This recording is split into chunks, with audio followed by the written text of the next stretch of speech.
Hoje nós continuamos a série sobre o livro de Salmos e vamos conversar um pouco mais sobre a opressão da incerteza. Para isso eu quero te convidar a abrir a sua Bíblia no Salmo 23.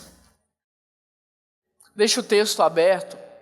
Antes eu quero te contar uma história de uma rádio que decidiu fazer um concurso para contratar um novo funcionário. E o concurso era algo muito simples. Os participantes deveriam recitar o Salmo 23. E o que fizesse com mais técnica e com a voz mais bonita seria o vencedor e, portanto, o novo contratado daquela rádio.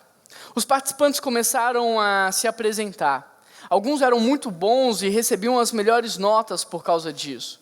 Até que em determinado momento entrou um participante e ele já tinha a idade um pouco avançada, uma voz trêmula, uma voz fraca. E ele recitou o Salmo 23 sem técnica alguma. Mas quando esse homem terminou o Salmo 23, todos estavam chorando. Um dos jurados olhou para o amigo que estava ao lado e perguntou: escuta, como esse homem, sem ter uma voz bonita e técnica alguma, conseguiu levar aqui todos ao choro? O amigo respondeu: é muito simples. Enquanto todos conheciam o Salmo do pastor, este homem era o único que conhecia o pastor desse salmo. E esse é o grande problema das pessoas hoje. Muitas conhecem a poesia hebraica contida nos salmos. Muitas conhecem a teologia por detrás de cada palavra desse salmo. Muitas conhecem esse salmo de cabeça e são capazes de recitá-lo. Mas infelizmente poucas são as pessoas que conhecem de fato o pastor desse salmo. Poucas são as pessoas que têm relacionamento com ele. Poucas são as pessoas que se colocam na posição de ovelha desse pastor. Você que abriu a sua Bíblia no Salmo 23, acompanhe comigo a leitura desse texto.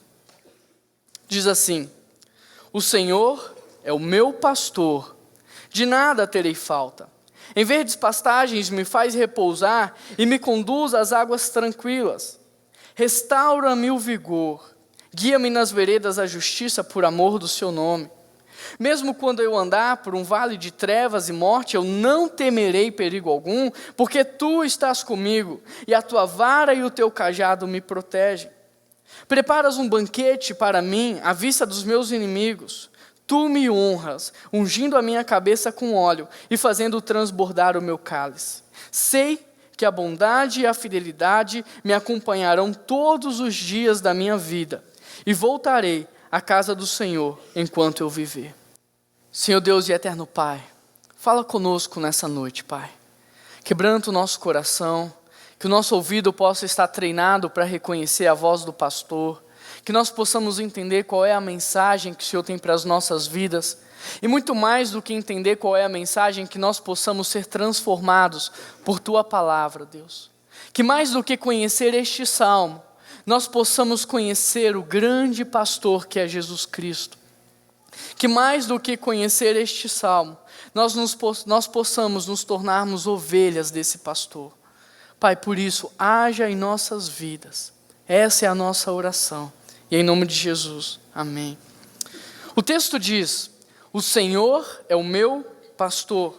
Por isso, a primeira pergunta que nós devemos fazer ao olharmos para um texto como esse é: quem é o Senhor do Salmo? Deus se revelou no Antigo Testamento de muitas maneiras. Quando perguntaram para ele, por exemplo, quem ele era, ele respondeu: eu sou o que sou. Eu sou o Deus que sara, eu sou o Deus que cura, eu sou o princípio e o fim, eu sou o Deus Altíssimo, eu sou o Deus da paz. Agora, o pronome possessivo meu contido nesse texto liga aquele que tudo é aos que nada são. Esse meu contido nesse texto descreve o relacionamento que é prometido desde a eternidade, onde Deus cria o ser humano com um propósito eterno de relacionamento. E onde Deus cria tudo o que existe, tudo que os seus olhos conseguem ver, para facilitar o relacionamento do homem para com Deus e de Deus para com o homem. Por isso, aquele que é a rocha, aquele que é o escudo, aquele que é o libertador, é agora apresentado como pastor. E por isso então a pergunta muda: quem é o pastor desse salmo? João 10, verso 11, Jesus diz: eu sou o bom pastor. E o bom pastor dá a vida pelas suas ovelhas. Repare que nesse texto, Jesus está falando para pessoas que conheciam o Antigo Testamento. Jesus está falando para pessoas que conheciam o Salmo 23. Jesus está falando para pessoas que sabiam que Jeová, o Iavé, Deus, era o pastor da vida delas. E o que Jesus está fazendo é, ele se coloca diante de todos esses, e ele diz: eu sou o pastor de vocês, eu sou a expressão máxima de Deus aos homens, eu sou a revelação máxima de Deus aos homens, eu sou o dono do rebanho. Jesus apossou-se do conhecimento bíblico que aquelas pessoas tinham, apossou-se da experiência prática daquelas pessoas e afirmou-se como bom pastor. Deus não é apenas o Criador dos céus e da terra, mas através do seu Filho Jesus Cristo é também o nosso pastor. E como pastor, Jesus Cristo, ele é pessoal. O Senhor é o meu pastor. Ao considerarmos esse texto, temos que ter em mente que Davi, ele tem um relacionamento íntimo com Deus. Por isso ele não tem Deus só como um Deus todo-poderoso, como também um Deus presente na vida dele. O Salmo começa com uma belíssima convicção pessoal. Uma convicção que é pautada num relacionamento diário. Uma convicção que é pautada numa intimidade. Uma convicção que é pautada no seu relacionamento. Em outras palavras, o que Davi está dizendo é: enquanto para muitos o Senhor é um Deus altíssimo, porém desconhecido, poderoso, porém distante, para mim, o Senhor é um Deus presente, porque o Senhor me guia, o Senhor me protege, o Senhor me dá o suprimento que eu tanto preciso, o Senhor, portanto, é o pastor da minha vida. E aqui eu quero fazer uma pausa para te dizer algo. Muitos deixam a Bíblia aberta nesse texto nas suas casas.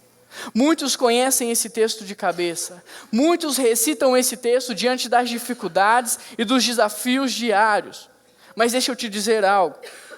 Se você não tem a convicção de que Jesus Cristo é o pastor da sua vida, se você não tem se portado como uma ovelha de Jesus, e se você não está no meio do rebanho de Cristo, então nada do que está escrito nesse texto se aplica a você.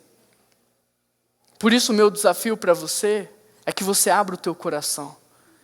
E que mais do que conhecer esse salmo, você convide Jesus para ser o pastor da sua vida, amém? Que você possa convidar Jesus para te pastorear, para te guiar, para dirigir a sua vida. Para que Ele conheça você não só como um pecador, mas como também uma de suas ovelhas. Porque João 10, verso 3 diz que Ele chama as suas ovelhas pelo nome. Jesus conhece intimamente e pessoalmente cada uma de suas ovelhas. Em Mateus 7, por exemplo, algumas pessoas chegam para Jesus e dizem: em teu nome eu cuidei dos pobres, em teu nome eu alimentei as viúvas, em teu nome eu fiz isso e aquilo. E Jesus diz: apartai-vos de mim porque eu não vos conheço, saiam da minha presença porque eu não vos conheço. Conhecer, Jesus conhece. O que Jesus está dizendo é: vocês não me têm como pastor da vida de vocês, e portanto vocês não são as minhas ovelhas. Por isso nós não temos relacionamento. Se Jesus conhece cada uma de suas ovelhas, a pergunta é: você é uma ovelha de Jesus? Ele te conhece como uma de suas ovelhas? Você tem agido, se comportado como uma ovelha? Porque as Escrituras dizem: as minhas ovelhas ouvem a minha voz, eu as conheço e elas me seguem. Como pastor, Jesus também ele é suficiente, e de nada terei falta. A ovelha é um animal indefeso, um animal que depende completamente do pastor para continuar viva. Ela necessita dos cuidados do pastor. E é por isso, e exatamente por isso, que ao olharmos para o restante do Salmo, nós perceberemos que não faltará alimento para a ovelha, porque o verso 2 diz que deitar-me faz em verdes pastos. Não faltará refrigério, porque o verso 3 diz que Ele traz a restauração e o alívio para a minha vida. Não faltará direção, porque Ele me guia pelas veredas da justiça. Não faltará segurança e nem companhia, porque ainda que eu ande pelo vale da sombra da morte, o Senhor está comigo. Não faltará cuidado, porque o Senhor unge a minha cabeça com óleo. Não faltará suprimento, porque o Senhor prepara a mesa para mim. Não faltará alegria, porque o Senhor faz transbordar o meu cálice. Não faltará bondade e misericórdia, porque elas me seguirão por toda a minha vida. E não faltará convicção, porque eu habitarei na casa do Senhor por longos dias. enquanto que a ovelha é um animal completamente dependente, que necessita dos cuidados do pastor para continuar viva. Jesus Cristo é suficiente. Jesus Cristo é o pastor completamente suficiente. Por isso, se você vive com a sensação de que sempre algo está te faltando para você ser feliz, é porque talvez você ainda não tenha Jesus como pastor da sua vida. Se você sempre precisa de algo para se sentir feliz, se sentir pleno, se sentir realizado, é porque talvez Jesus Cristo ainda não seja o pastor da sua vida. Porque Jesus é suficiente. Jesus é o nosso pastor, e como pastor, Ele é bom. João 10, verso 11 diz: o bom pastor dá a vida pelas suas ovelhas. Aqui Jesus mostra que uma das principais características do pastor é que ele dá a vida pelas suas ovelhas. Mas repare que o texto não diz que o pastor morre pelas suas ovelhas. Pelo contrário, ele dá a vida, ou seja, a sua vida não lhe é tirada, a sua vida não lhe é arrancada, a sua vida é oferecida de forma livre, de forma espontânea. Eis aqui o bom pastor dando a vida pelas suas ovelhas. Quando a morte vier para todos nós seremos vítimas, nós seremos passivos. Mas esse não foi o caso para Jesus, porque quando a morte veio, Ele a derrotou. Ele foi o conquistador da morte. Eis aqui o bom pastor dando a vida pelas suas ovelhas. Agora, se Jesus Cristo é o nosso pastor, então quem são as ovelhas? Porque não existe pastor sem ovelhas, então quem são as ovelhas? Pessoas sem Jesus Cristo são pecadoras, mas pecadores com Jesus Cristo se transformam, se tornam em ovelhas. Agora, em João 10, Jesus diz algo muito especial sobre as ovelhas. Ele diz: as minhas ovelhas ouvem a minha voz e me seguem. E eu quero trazer 3 verdades em cima desse versículo. Primeiro, ele diz: minhas ovelhas. Ao dizer isso, Jesus está tocando na dignidade e na personalidade de cada indivíduo. Porque o que ele está dizendo é: meu amigo, você não está sozinho. Você não está sozinho, você tem um dono, você tem um pastor, você tem alguém que é responsável pela sua vida, você tem alguém que está cuidando de você. E Jesus tem direito de fazer uma afirmação como essa, porque em primeiro lugar, as ovelhas lhe foram dadas de presente. Eu tenho na minha sala uma Bíblia velha, caindo aos pedaços, com as folhas rasgadas, está até faltando páginas nessa Bíblia. Mas eu não jogo essa Bíblia fora, sabe por quê? Porque ela me foi dada de presente por alguém muito especial, num momento muito especial da minha vida.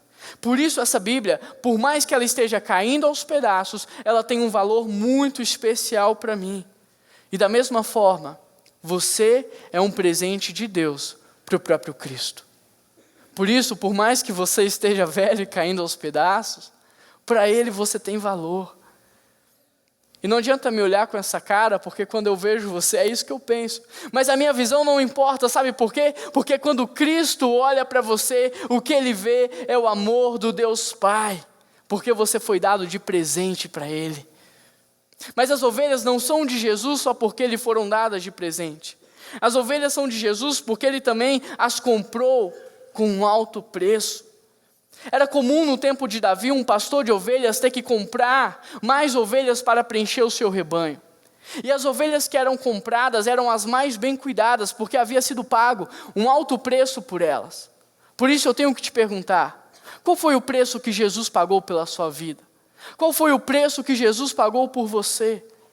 Pedro nos responde isso quando diz: não foi com coisas corruptíveis como a prata e o ouro que fostes comprados, mas com o precioso sangue de Jesus Cristo. Jesus te comprou com a sua própria vida. Ele te comprou com o seu próprio sangue. Segundo, ele diz: as ovelhas ouvem a minha voz. Ovelhas têm relacionamento com o seu pastor. Ovelhas conhecem o seu pastor. E ovelhas escutam a sua voz. E terceiro, ele diz: elas me seguem. As ovelhas não só reconhecem a voz do seu pastor, como também o seguem. As ovelhas não só escutam a voz do seu pastor, como também lhe obedecem. Agora, se Jesus diz: as minhas ovelhas ouvem a minha voz e me seguem, aqui cabe uma avaliação. Aqui cabe uma reflexão. Você de fato é uma ovelha de Jesus Cristo? O seu ouvido está treinado para reconhecer a voz do pastor? Você tem seguido os ensinos da palavra de Deus? Você tem tido relacionamento com esse pastor? Tem ou não? Até aqui nós conhecemos o Senhor do Salmo, o pastor do Salmo e as ovelhas. A partir de agora nós veremos que o restante do Salmo é uma consequência natural da relação pastor e ovelha. O restante do Salmo é uma consequência do cuidado de um pastor para com as suas ovelhas. Olha o que o texto continua dizendo: de nada terei falta. Muitos conhecem versões desse texto que diz: o Senhor é meu pastor e nada me faltará. Eu prefiro essa que nós estamos usando porque eu acredito que ela traz melhor a ideia do que o texto quer nos ensinar. Porque só quando Jesus é o nosso pastor é que de nada eu terei falta. É interessante porque quando Davi escreveu esse salmo, tudo estava lhe faltando aos olhos humanos. Mas na perspectiva de Deus, não lhe faltava nada, porque o pastor estava com ele. Olha o que ele mesmo diz: o Senhor é meu pastor e de nada terei falta. Eu só não terei falta de nada, por quê? Porque o Senhor é meu pastor. E ainda que eu ande pelo vale da sombra da morte, eu não temerei mal algum, por quê? Porque o pastor está comigo. Agora presta atenção no que eu vou te falar. Nada me faltará não é ter tudo o que eu desejo, mas sim não ter falta de nada. Nada me faltará não é ter tudo o que desejo, mas sim não ter falta de nada. Nada te faltará não é porque um dia você terá tudo, mas porque com Cristo você tem a capacidade de viver com falta. E quando você aprende a viver com falta, então nada mais te falta. Deu para entender? Seria mais ou menos como aquele ditado que diz: não tenho tudo o que amo, mas eu amo muito tudo aquilo que tenho. Porque aquilo que você tem é muito maior do que qualquer outra coisa que você não tenha. E o que você tem é nada mais e nada menos do que a presença do único e verdadeiro Deus na sua vida. É a presença do Criador de todas as coisas, do Deus eterno, do Deus que sabe de tudo, do Deus que tem todo o poder na sua mão, do Deus que te ama e do Deus que se fez carne para morrer por você numa cruz. A presença do pastor. Por isso, eu que fiquei a vida inteira triste, amargurado, murmurando e reclamando por aquilo que eu não tinha, agora eu vivo uma vida feliz porque aprendi a olhar com gratidão para aquilo que eu tenho. Ao invés de viver triste pelo que não tenho, agora eu vivo em gratidão por aquilo que tenho. Ao invés de viver em razão por aquilo que eu não tenho, agora eu desfruto, eu curto, eu valorizo tudo aquilo que eu tenho. Paulo em momento algum disse: eu tenho tudo o que eu quero e por isso eu estou de boa, eu estou feliz. Eu estou tranquilo porque tudo o que eu quero Deus me dá. Paulo nunca disse isso, pelo contrário. O que Paulo diz é: eu posso todas as coisas naquele que me fortalece. Eu posso todas as coisas naquele que me fortalece. E sabe o que isso significa? O que Paulo está dizendo é: em Cristo eu posso morar num hotel 5 estrelas, como também posso morar na rua. Em Cristo eu posso todas as coisas, no muito e no pouco. Em Cristo eu posso comer camarão, como também posso comer arroz e feijão. Em Cristo eu posso todas as coisas. Em Cristo eu estou satisfeito, no muito e no pouco. Paulo aprendeu o segredo do contentamento. E com Cristo eu aprendo que todas as coisas que me faltam e antes me deixavam tristes, na verdade hoje são secundárias. Porque o primário eu já tenho, é a presença do pastor na minha vida. É a presença de Deus na minha vida. Por isso aqueles que estão sob o cuidado do pastor, eles não anseiam e não desejam qualquer outra coisa, porque Jesus é suficiente. Por isso o Senhor é meu pastor e de nada terei falta. Amém ou misericórdia? Amém ou misericórdia? Se hoje algo está te faltando para você ser feliz, é porque talvez Jesus não é o pastor da sua vida, porque Jesus é suficiente. Se hoje existe um vazio dentro do seu coração, que não é preenchido por nada e nem ninguém, significa que você não tem Jesus como pastor da sua vida, porque Jesus é o único que pode preencher o vazio que existe dentro de você. Só quando Jesus é o nosso pastor é que nós podemos dizer uma verdade tão audaciosa como essa: de nada terei falta. Só quando Jesus é o nosso pastor. E é exatamente isso que nós veremos no decorrer destes versículos. O texto diz: em verdes pastagens me faz repousar, e me conduz às águas tranquilas. Esse texto ele traz algumas informações muito importantes para nós, como por exemplo, verdes pastagens. Na Palestina havia praticamente duas grandes estações: o inverno com as chuvas e o verão com a seca. Então, em determinado momento do ano, a vegetação oferecia um esplendor verde que era maravilhoso para a pastagem dos rebanhos. Porém, à medida que o sol e o calor iam surgindo, as pastagens iam secando, tornando-se muito mais difícil encontrar alimento para as ovelhas. Isso obrigava os pastores a fazer uma verdadeira peregrinação em busca de alimento suficiente para o seu rebanho. Mas o texto, Davi está nos dizendo que em Jesus Cristo nós temos alimento suficiente, porque Jesus nos convida a descansarmos em pastos verdejantes. Jesus nos convida a descansarmos em pastos verdejantes. Jesus possui alimento em abundância para as suas ovelhas. Aquele que for a Jesus, em qualquer momento do ano, encontrará alimento. Olha o que diz João 10, verso 9. Eu sou a porta, quem entrar por mim estará salvo e encontrará pastagens. Outra informação em cima desse texto é que Ele me faz repousar. Sabe por quê? Porque uma das coisas mais difíceis de se conseguir é fazer com que ovelhas se deitem. Há 4 coisas que impedirão uma ovelha de se deitar, e a primeira coisa é o medo. Uma ovelha com medo nunca irá se deitar. E por não ter nenhum elemento natural de autodefesa, as ovelhas vivem com medo, elas têm medo de tudo. E a mesma coisa acontece com o cristão. O pecado trouxe consigo medo. Mas uma das coisas que Cristo quer fazer na minha e na sua vida é banir o medo e trazer descanso e tranquilidade. Você sabia que na cultura das ovelhas, a única coisa que podia acalmar de fato uma ovelha era a presença do pastor? E é por isso que Jesus diz: vinde a mim, todos os que estáis cansados e oprimidos, e eu vos aliviarei. Somente Jesus Cristo pode acabar com o medo que habita no seu coração. A Bíblia diz: o verdadeiro amor lança fora todo medo. E o verdadeiro amor está no pastor, que deu a sua vida em prol das suas ovelhas. A segunda coisa que impede uma ovelha de se deitar é o antagonismo no meio do rebanho. No meio do rebanho há sempre ovelhas que querem ser chefes. Sempre há ovelhas que querem brilhar mais do que as outras. Sempre há ovelhas que se acham maiores e melhores. E isso gera estresse no rebanho. Porque essas ovelhas, elas fazem questão de mostrar para o pastor e para todas as demais ovelhas que elas estão no controle. Isso gera estresse no rebanho. E faz com que as ovelhas comecem a dar cabeçadas umas nas outras. E infelizmente a mesma coisa tem acontecido na igreja.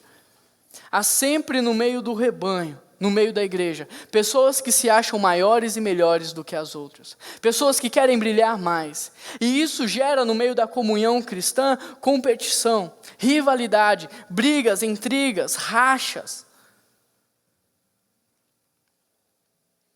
Mas Hebreus diz que nenhuma raiz de amargura brotando em vosso coração vos perturbe. Ou seja, sempre que sentimentos como esse pintarem no meio da comunhão, do seu pequeno grupo, da sua família, das pessoas que você convive, sempre que situações ou sentimentos como esses pintarem, leve ao pastor, porque ele sabe como tratar, ele sabe o que fazer. A terceira coisa que impede uma ovelha de se deitar são moscas e insetos.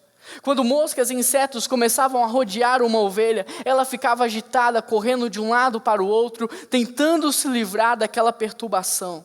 Ela ficava muito agitada, mas só o pastor poderia ajudá-la. Quando o pastor via uma ovelha agitada correndo de um lado para o outro, ele vinha e passava óleo nessa ovelha. E esse óleo tinha a ação de curar as feridas, mas também tinha a ação de espantar os seus inimigos. Na vida cristã não é diferente. Quantas vezes não deixamos que coisas pequenas nos tirem a paz, nos deixem agitados? Mas quando algo te incomodar, por menor que seja, leve ao pastor, pois só ele tem um remédio certo para você. E a quarta coisa que impede uma ovelha de se deitar é a fome. Uma ovelha com fome nunca vai se deitar.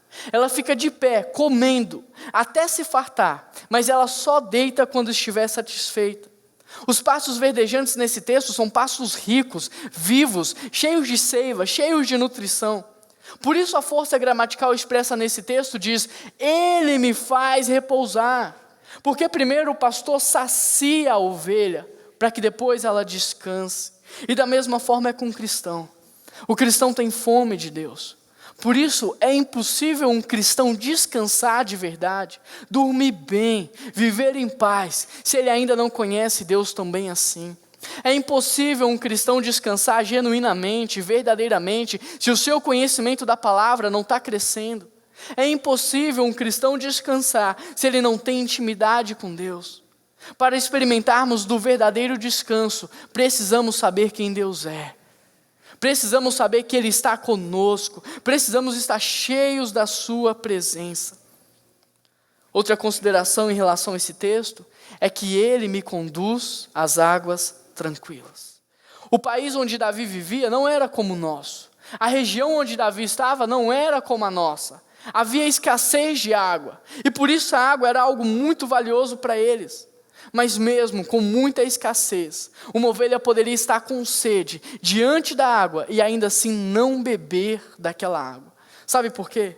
Como eu já disse, as ovelhas não possuem nenhum elemento natural de autodefesa. Elas não têm garras, elas não têm dentes afiados, elas não têm veneno. Por isso, tudo assusta e amedronta uma ovelha.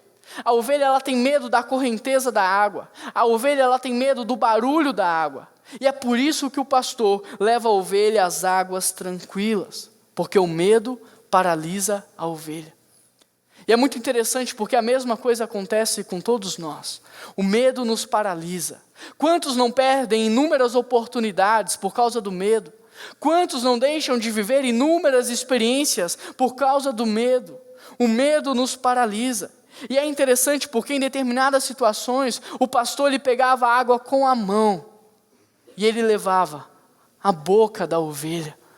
Isso nos mostra a tamanha dependência de uma ovelha em relação ao seu pastor. A relação pastor-ovelha é bem mais forte do que nós podíamos imaginar. E essa é a beleza desse salmo. O verso 3 diz: restaura-me o vigor. A Palestina era de uma extensão relativamente pequena, entretanto, o seu clima era muito variado. Você tem a região desértica com altas temperaturas e a região marítima com clima mais ameno. Mas na região da Galileia, por exemplo, o calor ele castigava tanto, era tão intenso que num determinado horário do dia era impossível você conseguir comer ou descansar por causa do calor.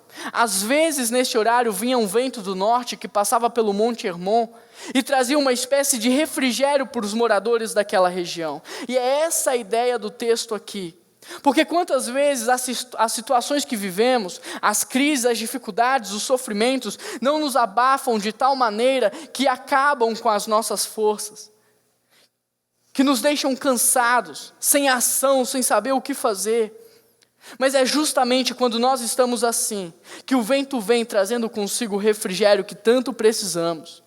É justamente quando nós não temos mais forças para buscar a Deus ou nos alimentarmos espiritualmente, que o Espírito de Deus vem como uma brisa suave que desce do alto e refrigera a nossa alma, e renova as nossas forças, e nos capacita a continuarmos a caminhada, e restaura o nosso ser. Agora, independente de refrigerar a minha alma ou restaura o meu vigor, independente de como está na sua Bíblia, o que nós precisamos entender é que isso não é promessa de cura interior. Não é promessa de cura. Restaura-me o vigor e refrigera a minha alma.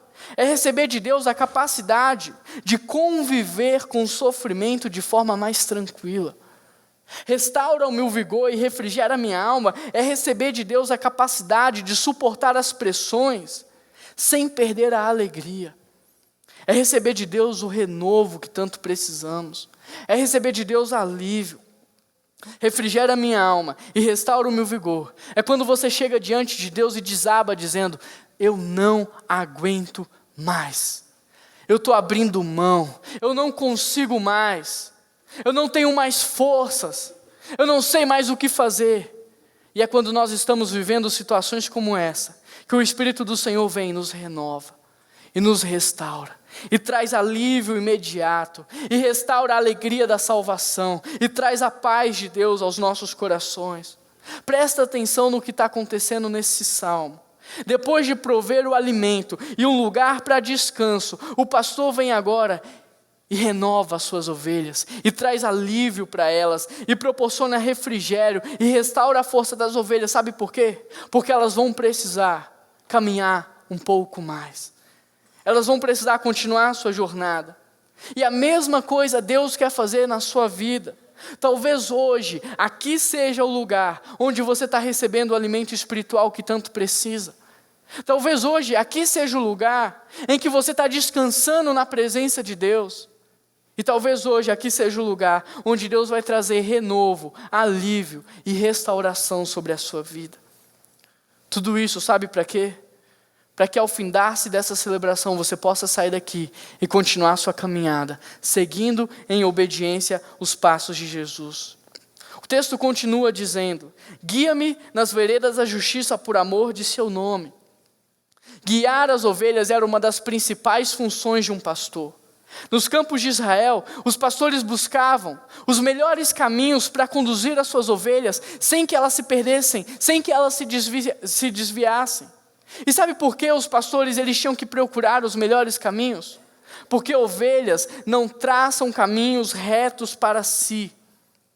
Se vocês virem uma ovelha caminhar por uma linha reta, pode ter certeza que ela está sendo guiada e dirigida por um pastor. O que as escrituras dizem? Elas ouvem a minha voz e me seguem. É maravilhoso saber que através da obediência à palavra de Deus, todos nós estamos sendo conduzidos, dirigidos e guiados. Porque é muito mais fácil você ser guiado do que você guiar alguém. É muito mais fácil você seguir do que dirigir alguém. Quer ver? Imaginem 2 homens caminhando por uma montanha de neve. Conseguem imaginar?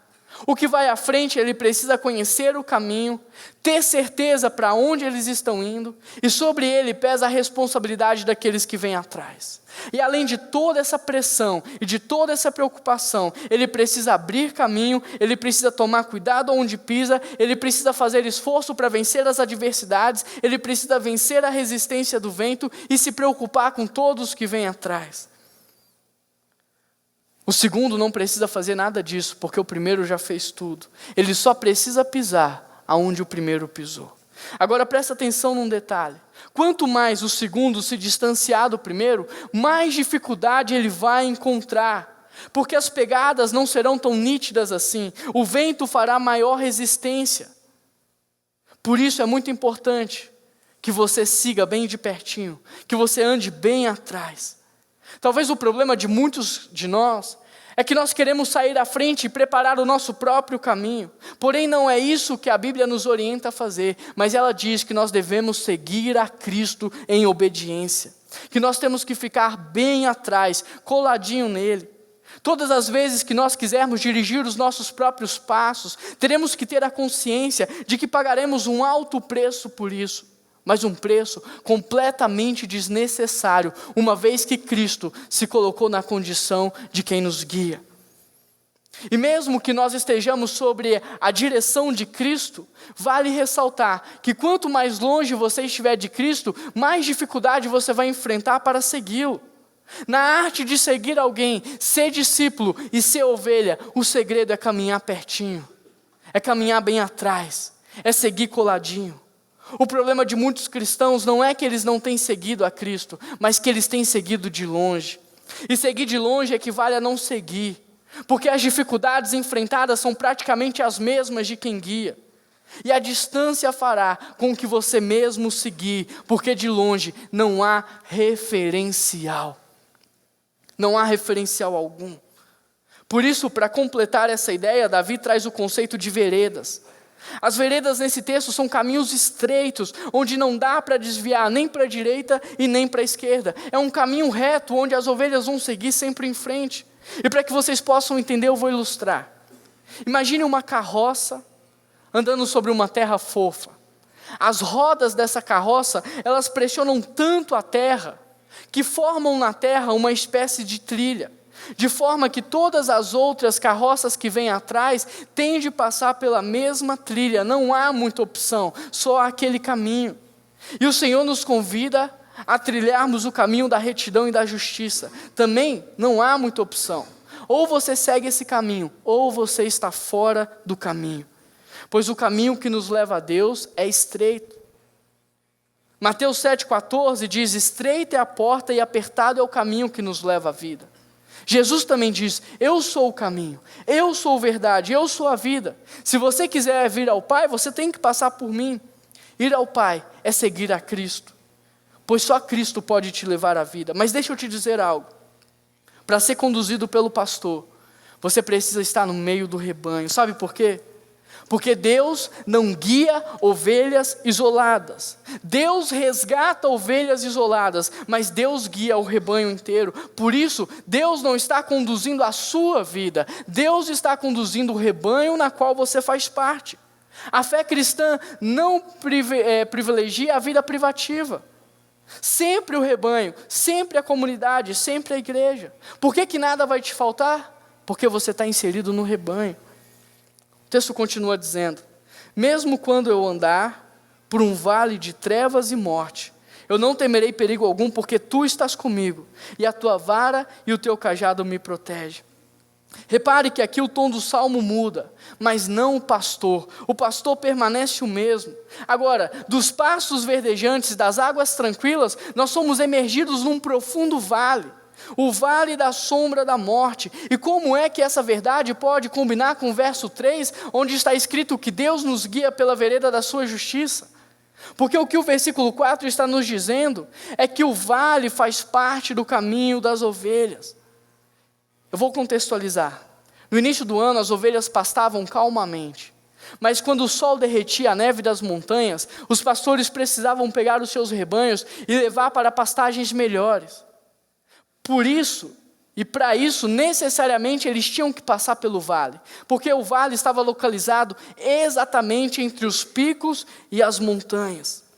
Montes são lugares altos, falam de vitória, recebem a luz do dia, enquanto que os vales são lugares baixos, são lugares perigosos, não recebem a luz. Por causa disso, a Bíblia compara os vales às dificuldades, aos tempos de sofrimento, aos tempos de angústia. E Davi viveu tudo isso, passou por dificuldades, viveu tribulações, mas Davi superou tudo isso. Sabe por quê? O segredo de Davi era a presença de Deus. Ele só conseguiu porque o pastor estava com ele. Como ovelhas, às vezes somos guiados por Deus para o vale. Sabe por quê? Porque os vales, da mesma forma que os desertos, eles são importantes para nós. Os vales e os desertos nos mostram o nosso real tamanho. Quantos aqui não se acham grandes demais, poderosos demais, ricos demais, influentes demais? E não adianta eu falar que isso é vaidade, que isso é pecado, não adianta. Só no vale e no deserto você vai entender qual é o seu real tamanho. É só no vale e no deserto que você vai perceber que a sua vida é como neblina, que aparece e logo vai embora. Os vales e os desertos nos ensinam a andar de joelhos. Quantos aqui não têm um andar altivo, um olhar altivo cheio de orgulho? Também não adianta falar que é pecado. Só no vale e no deserto você vai aprender a caminhar de joelhos diante de Deus. Porque é o vale e o deserto que te ensinam que você é um ser completamente dependente de Deus. Só no vale e no deserto você aprende isso. Além do vale, Davi traz outra figura, a sombra da morte. E há uma grande diferença entre sombra e substância. A sombra de uma cobra não pode picar. A sombra de um cão não pode morder. A sombra de uma espada não pode te ferir. A sombra da morte não pode te matar. Por isso, o vale da sombra da morte não pode fazer outra coisa além de te assustar e te deixar com medo. Mas deixa eu te dizer algo. Só existe sombra porque também existe luz. A luz de Deus. Por isso não importa qual seja o vale que você esteja passando. Se há sombra é porque há luz. E se há luz é porque esse vale está acabando, está passando. Você já reparou o quanto somos medrosos quando estamos sozinhos? Quando você está sozinho, você não quer dormir com a luz apagada, acende as luzes da casa, liga a televisão, o rádio. Mas quando tem alguém com você, você fica muito corajoso. Já reparou isso? Então anote o que eu vou te dizer. Não há vale ou deserto, por menor que seja, que dê para andar sozinho. Não há vale ou deserto nas nossas vidas, por menor que seja, que dê para caminhar sozinho. E o salmista é muito claro ao dizer isso. Ele diz: eu não temo porque tu estás comigo. Eu não tenho medo porque o pastor está comigo. E se ele diz que o pastor está com ele, é porque na verdade ele está no meio do rebanho, com trocentas outras ovelhas. Mas Davi não para por aí. Olha o que ele diz: a tua vara e o teu cajado me consolam. A vara de um pastor era símbolo de seu poder. Ela era usada tanto para espantar os animais, os inimigos, proteger dos ladrões, quanto também para disciplinar uma ovelha. E a disciplina de uma ovelha poderia ser tão pesada que o pastor, para proteger a ovelha dela mesmo, às vezes quebrava a sua pata, para que ela não se desviasse do caminho, para que nenhum inimigo pudesse tragar a ovelha. Mas também, ao ser carregada nos braços do pastor por um longo período de tempo, a ovelha criaria um vínculo tão especial com o pastor, que ela decidiria por si mesma nunca mais sair da presença dele. Aí você pode pensar: como é que a vara pode me consolar? A vara te consola por uma única razão, porque ela está na mão do pastor. O pastor que te ama, o pastor que deu a vida por você, o pastor que está interessado na sua história. Por isso o Senhor não só disciplina aqueles que Ele ama, como também nos disciplina para o nosso bem. Já o cajado era um instrumento mais leve de tratamento. O cajado trazia a ovelha para mais perto do pastor. Quando a ovelha caía, o pastor levantava a ovelha. Quando a ovelha ficasse presa, o pastor resgatava a ovelha e direcionava novamente a ovelha dentro do rebanho. E é por isso que Davi diz: a tua vara e o teu cajado me protegem. O que ele, na verdade, está nos ensinando é que a repreensão de Deus e o cuidado de Deus são as provas que ele tanto precisava para se sentir seguro. A vara era para Davi a expressão do poder e do cuidado de Deus.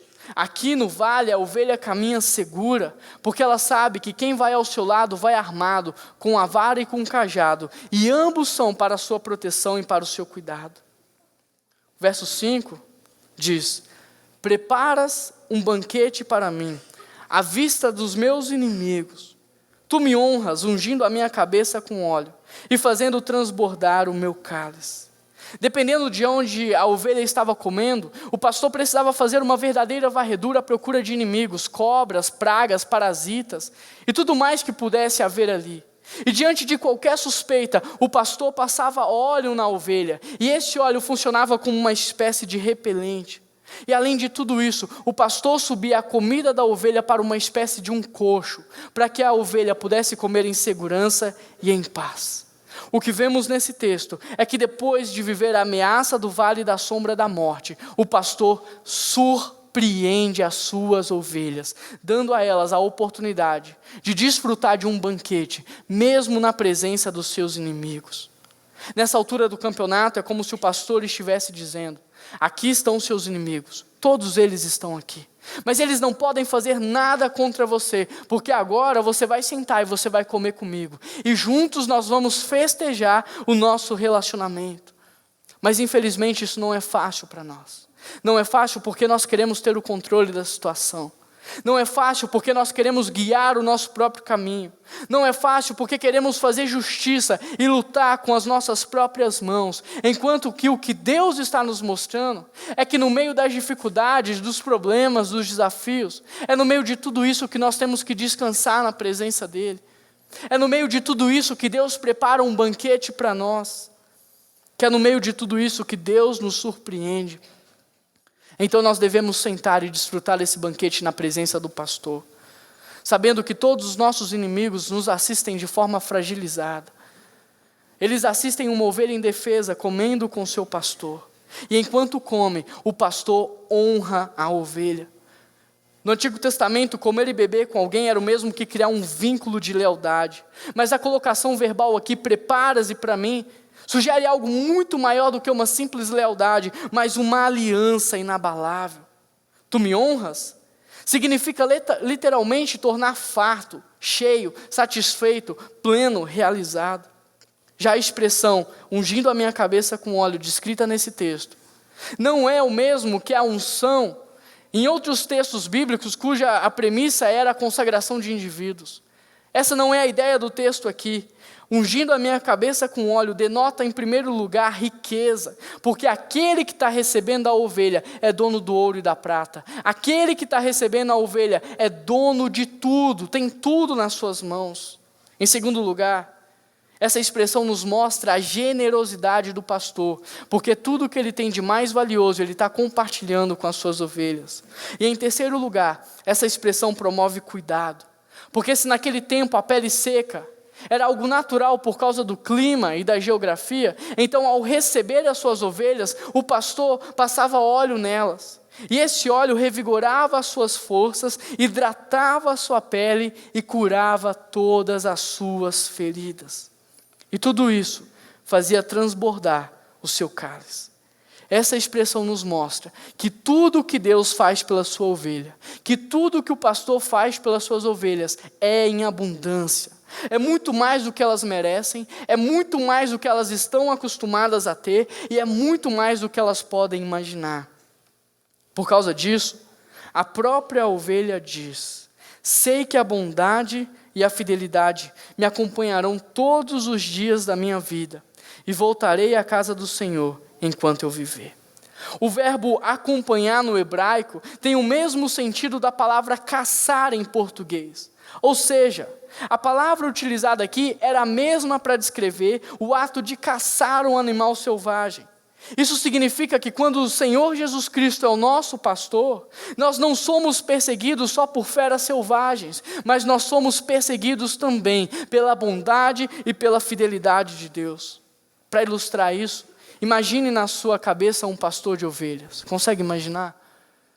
Ele tem 2 cães pastores, e esses cães lhe ajudam a manter o rebanho unido. Num dos cachorros ele colocou o nome de bondade, no outro ele colocou o nome de fidelidade. Agora imaginem as ovelhas no campo sendo exatamente o que são, rebeldes e desobedientes. Enquanto o pastor está perto das ovelhas, elas se comportam, elas ficam bem, mas basta o pastor se ausentar por alguns instantes, que algumas de suas ovelhas começam a se desviar. Então quando o pastor retorna para o rebanho, o que ele vê é algumas ovelhas se desviando de forma lentamente. Então o pastor assovia, e quando ele assovia, automaticamente a bondade e a fidelidade entram em cena. Segundos depois, ele vê a bondade e a fidelidade trazendo para o meio do rebanho aquelas ovelhas que estavam caminhando para longe. Essa é uma ilustração muito real sobre aquilo que nós vivemos. Porque pergunte-se a si mesmo: desde que o pastor Jesus Cristo te trouxe para perto dele, quantas vezes você não se desviou do meio do rebanho? Desde que Jesus te trouxe para perto dele, quantas vezes você não se desviou da comunhão cristã, do meio da igreja? Quantas vezes você não se distanciou da palavra de Deus, desobedecendo os ensinamentos dela, sendo rebelde, dizendo eu não concordo?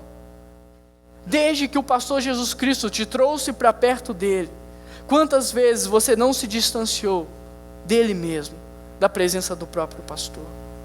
Pergunte-se a si mesmo: quantas vezes você não pensou que seria expulso do meio do rebanho por causa das suas atitudes?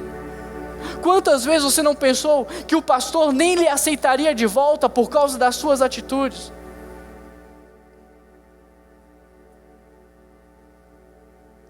Mas olha para você hoje. Onde você está agora? Olhe para o lado. Você está nada mais e nada menos do que no meio do rebanho. Sabe por quê? Porque a bondade e a fidelidade do Senhor têm te seguido todos os dias da sua vida. Você só está aqui nessa noite no meio do rebanho porque a bondade e a fidelidade do Senhor estão te seguindo, e há uma promessa de que elas te seguirão pelo resto da sua vida.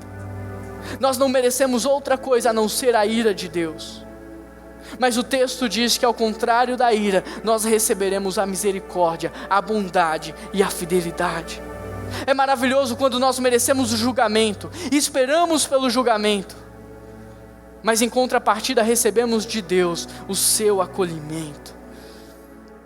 Eugene Peterson traduz muito bem esse último versículo quando diz: é na presença de Deus que eu me sinto em casa. Voltarei à casa do Senhor todos os dias. E isso significa que é na presença de Deus que você se sente em casa. Enquanto você estiver na presença de Deus, você irá se sentir em casa.